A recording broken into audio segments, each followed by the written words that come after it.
وذكر فإن الذكرى تنفع المؤمنين. I'm in California. Yeah, that's why you have an American accent. Go ahead. Yeah. I watch your videos all the time. Okay. So, you might not know the answers. Yeah. So during Ramadan, it said that people are released from the hellfire. Correct? Okay. So does that mean people are already in the hellfire? Can you show me the narration? You have the Arabic there, right? Sorry, that's something different that I wanted to ask. Do you have the narration you're referring to? I don't. Because when you say released, it doesn't say released. Because the narration does not say sure released. Exactly what it says people are forgiven. That I had heard during Ramadan, and I was like, it didn't fully. People are forgiven. Okay. So Allah is a month of forgiveness, basically. Allah forgives a lot of people in Ramadan. Say demons are chained, right? So it's easier for someone to worship Allah because he's getting less like whispers from the demon, right? But to release is like would mean what you said, that they're already there and they let so go. I was like, that's not making sense. Yes. The other I think a good principle to have is when you hear something from someone, ask him for the narration or the source of where he's bringing his information from. That's what I think you should do, right? Because the minute you do that, then you actually, if you read the original, you're not going to find confusion there, most of the time.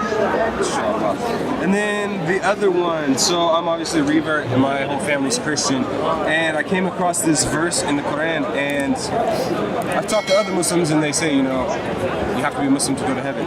So I read this verse and I just didn't really I know the verse. The understanding Chapter 2, or the context of it, maybe. So this verse is talking about the people. Obviously, I want my family to go to heaven. Yeah, I want sure. I know. Too, Look, I'll tell you one thing. Look, I'm not going to pretend I know what you're feeling. You understand? Because I've not been in your position. I'm not in your position. But I know one thing is that you would agree with me that you're not better than the prophets of God. I'm not better than the prophets of God.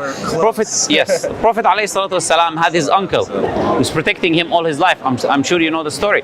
He was trying to make him to become Muslim. He died as a non-Muslim. Nuh alayhi salam, his wife. Lut alayhi salam, his wife. Nuh alayhi salam, his son. Right? So peace be upon all of these messengers.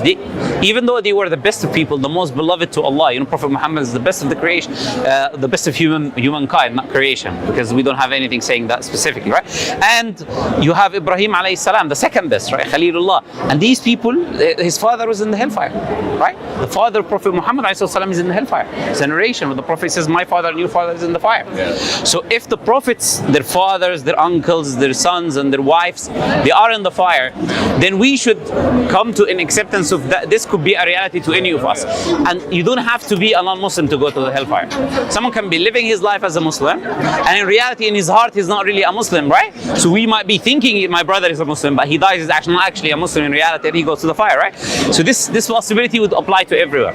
Now, when it comes to the verse, this verse is talking about at the time, meaning the people who believed, the Nasara who believed in Jesus at the time of Jesus will have that forgiveness. The people, and you'll find that in all of the books of exegesis, the tafsir, right? So where do you find the answer in the verse? It says, إِنَّ الَّذِينَ آمَنُوا وَالَّذِينَ هَادُوا وَالنَّصَارَى وَالصَّابِئِينَ مَنْ آمَنَ بِاللَّهِ, who believes in Allah. What's the definition of Allah? One, it's not 3 in 1. Does it have sounds? Does it have and does righteous deeds? Allah mentions 2 things. So they believe in Allah. We know that the Christians don't believe in Allah.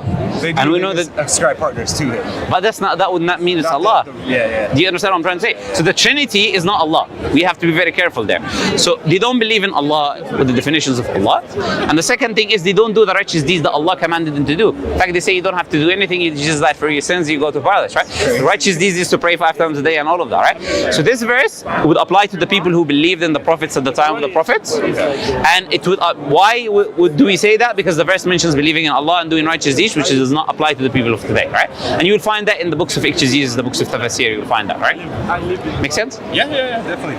Okay. Let me see. One more. Okay. So I live in any questions you can ask, anything you like. It's okay. Yeah. So I live in the U.S. obviously, and it's a Christian country. You're visiting now? Yeah, I'm just visiting. Okay. Yeah, I just got here today. So I was talking to another Muslim about the meat. Obviously, we have some halal stores. Mostly everything is not halal.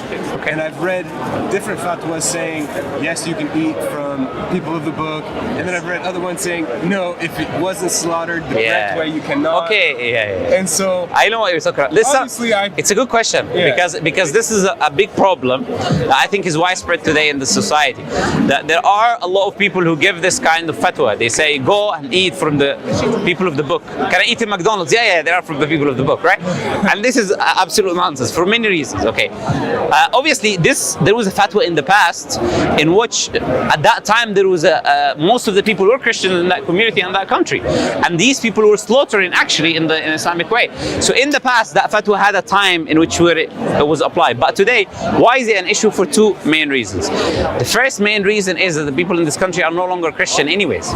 Go to they're a majority atheists. Do you agree with me, right? So if you look at this country from 2001 to 2011, from 72% Christian to 52. If you check from 2011 to today, it's even much more people leaving Christianity. Majority of the people are today are either secular or from other religions, etc. Right? So if the majority of the people are not Christian, you cannot say this is the Christian country or eating from Christian meat or this or that. A title they try to use. The second thing, which is even the biggest problem, even if everyone in this country was Christians, they do not slaughter the meat, they electrocute the meat. And electrocuting the meat is haram by consensus of all Muslims, right? Allah mentions that in the Qur'an, chapter 5, verse 3. So even if they were Christian, they're not slaughtering in the way which the people of the book would do, right?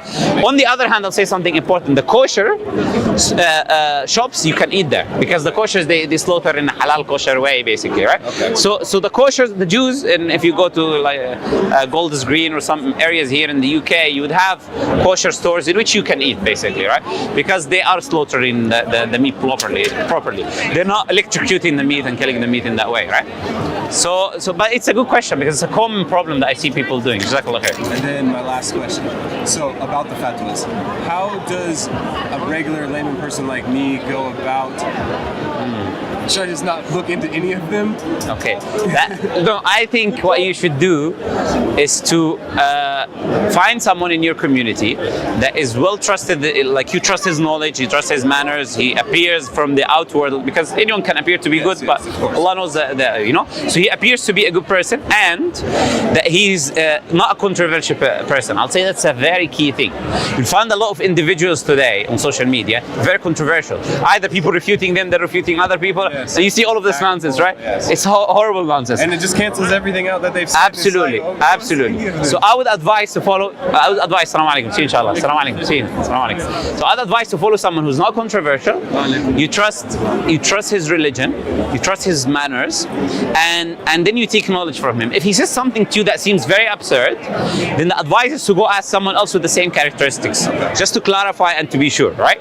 So we're not saying blind follow that individual in everything, but we're saying if you don't do that, then you'll be picking and choosing, going to the people you like and following your desire, and picking that's what you I like. feel like sometimes I do. I'm like, oh, And that's this a big one fits issue. me better. Yeah. This fits me better. So now And we'll be obviously following our it's like, desires, no, you know? It's not. Absolutely. Doing that alone is not right. Absolutely. Like, That's why people take this fatwa you mentioned about the meat for conveniency reasons. Exactly. Okay, X said that, I'm going to do it. I don't care, it's easy. I can go to McDonald's and Burger King and eat whatever I want to eat, right? It makes things easier for me. But we should be following what the Qur'an and Sunnah teach, right? And what the correct opinions teach, not what we like and what we don't like, right? So if you give me a phone, I'll give you a few people on social media that are good to listen to, right? And I don't know if you're able to. Sorry? Or what To YouTube, if you go on YouTube. Oh, YouTube. I'm not sure if you'll be able to necessarily ask them directly, but you know, my Twitter is there. You can DM me on Twitter. But it's better to find someone in your community. Yeah, I live in a really small town. We only have like probably 40 Muslims in our 40 Muslims. Yeah. Really? Like That's. during Ramadan, there was. So how did you hear about Islam? Social media? I actually see him on YouTube, yeah. met a guy on social media that lives in Crowley. I met him like 10 years ago. And we were friends online, and I asked him about it, and I heard a bunch of Arabic terms in rap music that I was listening to. And I had already left Christianity. I was atheist for like 10 years. And I kept hearing all these things. I'll give you the channel so you don't forget. Don't worry though, it's okay. We lose the train of thought Hearing all sometimes. these things about Allah and inshallah, and so I asked my friend, I'm like, what is this? What are you talking about, I basically? didn't know anything about Islam. All I knew Yes. was the news. I live Yes. in California, like we I understand. very little knowledge of it. And he basically told me, it's the truth. You need to look into it. Let me search it up for you. And then I never really looked into it anymore after that. But then some years later, I just fell into like a depression and was needing something. And I bought a Qur'an and I was reading it and it just was talking to me so much, And so I found a masjid. This masjid literally like 5 minutes from my house. I could walk to it. And I called the imam. I was like, can I come in sometime? Like, I don't know how this works. What day? Any of this? What's the dress code? He was like, yeah, come in. Were they very welcoming for you and things like that? Yeah, they were very nice. They were very nice. Alhamdulillah. And I went in and I sat for one Jumu'ah, and then I called him. I was like, I'm ready to take my shahada. Alhamdulillah. Let's do this. You know, Allah, look, what you're saying is very important because look, people in the society, they know.